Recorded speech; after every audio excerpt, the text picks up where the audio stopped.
All right, let's dive into one of American history's most fascinating and frankly most contradictory figures, Thomas Jefferson. Here's a man who championed liberty on a scale the world had never seen, but his own life presents this massive, staggering paradox. We're going to get right into it. You know these words. They're probably some of the most famous ever written in the English language.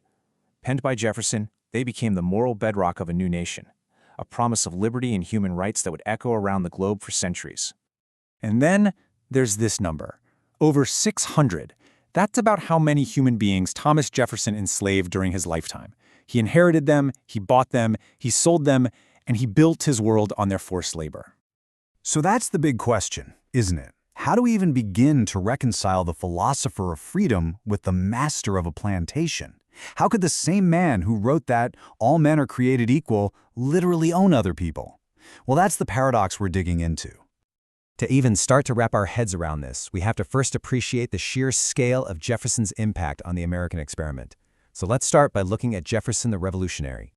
And what's just wild is his age. He was only 33, one of the youngest guys at the Second Continental Congress. But his writing was so eloquent, so powerful, that a much more senior figure, John Adams, basically insisted that Jefferson write the draft. Adams said Jefferson's pen was just superior.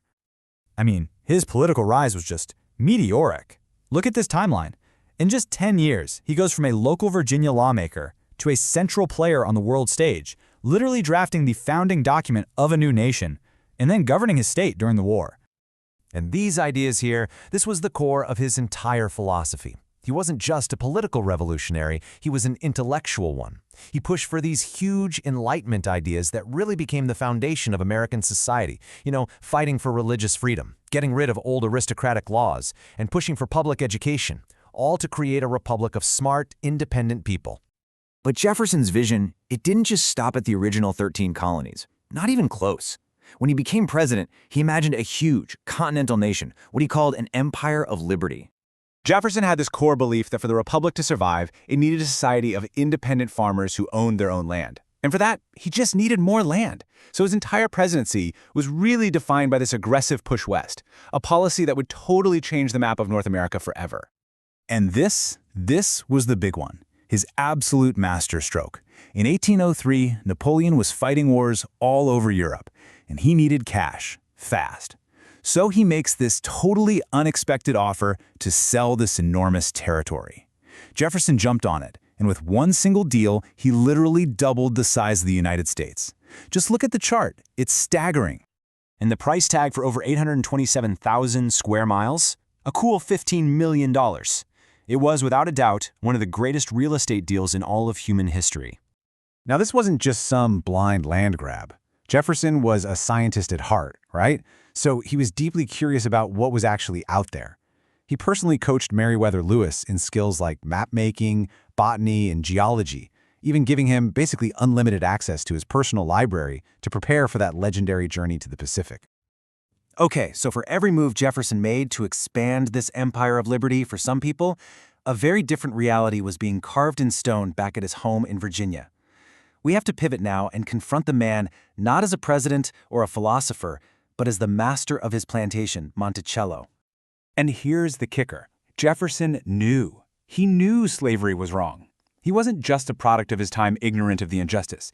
In his own published book, he called it a moral evil and a deplorable commerce, even writing that he trembled for his country when he reflected that God is just. And this is where that gap between his ideals and his actions just becomes a canyon. You see it right here. He drafts a bill that would allow owners to free the enslaved, while he himself enslaves hundreds. He proposes banning slavery in new Western territories, then turns around and allows it into the massive Louisiana territory. The contradictions are just laid bare. And if you want to see just how deep this contradiction went, look no further than this single, cold, hard fact. He wasn't just using slave labor. He was treating the people he enslaved as an investment, calculating that the birth of children among them amounted to a 4% annual profit. His entire financial existence was completely entangled in the very institution he called a moral evil. And that brings us to maybe the most personal and for a long time the most controversial part of Jefferson's life at Monticello. This involves Sally Hemings, an enslaved woman who was actually his late wife's half-sister. Now, for hundreds of years, this was really just a subject of rumor and fierce debate. But modern scholarship and modern science have brought a lot more clarity. In 1998, a DNA study confirmed a genetic link.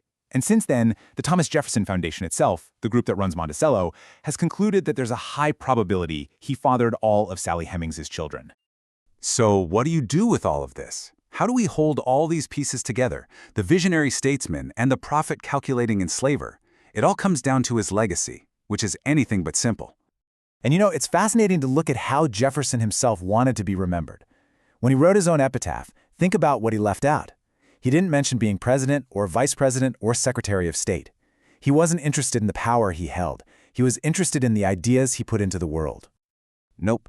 He chose these three things: the Declaration, which established political liberty, the Statute for Religious Freedom, which established intellectual liberty, and the University of Virginia, which he saw as the key to securing liberty through knowledge and reason. This is how he saw himself. And so that leaves us right back where we started, with this enormous question. Jefferson's life forces us to wrestle with an incredibly uncomfortable truth, that the man who gave voice to America's most profound ideals was also deeply embedded in its most profound sin. His legacy isn't simple, and maybe the point isn't to try and resolve the paradox, but to understand that the paradox of Thomas Jefferson is, in many ways, the paradox of America itself.